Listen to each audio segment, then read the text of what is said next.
Keeping you up to date around the clock, here's tonight's WIS 7 at 7. Convicted killer Alec Murdaugh has pleaded guilty to a series of state financial charges against him. The plea deal covers all of Murdaugh's financial-related crimes and calls for a 27-year state prison sentence. This comes only days before he was set to stand trial on some of those charges.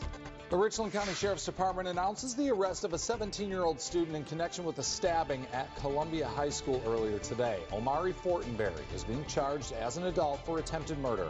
The knife used in the assault has been found and secured by officials.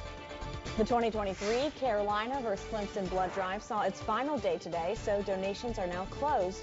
While the annual drive is a competition between the two schools, the Blood Connection values all of the donors working to make a difference. The final numbers have not been announced yet.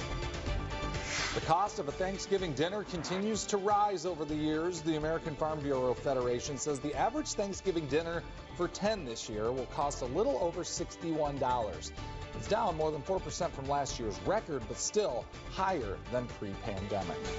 There are new reports of threats of anti-Semitism and Islamophobia across 6 universities and even one K-12 school in the U.S. The recent incidents have caused the Department of Education to launch an investigation into those 7 schools. The schools could risk losing federal funding if they don't comply with the department's recommendations.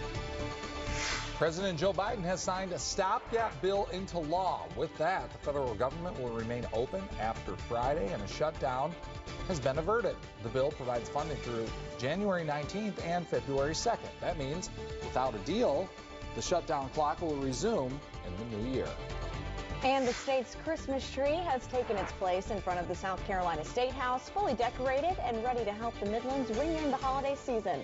The 57th annual Governor's Lighting of the South Carolina's Christmas tree will be held this Sunday, November 19th at 6 p.m. in front of the State House. That's all for tonight's 7 at 7.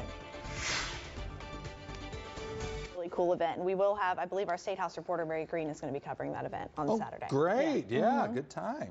Branching out, I see. Oh, yes. Yeah. That's a good one. You're right. Covering trees. That's right. Well, right, exactly. Real full, lots of sap. Isn't that Clark Griswold from the National Lampoon's Christmas Vacation? I believe you. Yeah. Okay. Yeah. It's like, sure, whatever. Probably whatever. So, yeah. Let's get over to Chief Meteorologist Adam Clark. Taking a look at that forecast.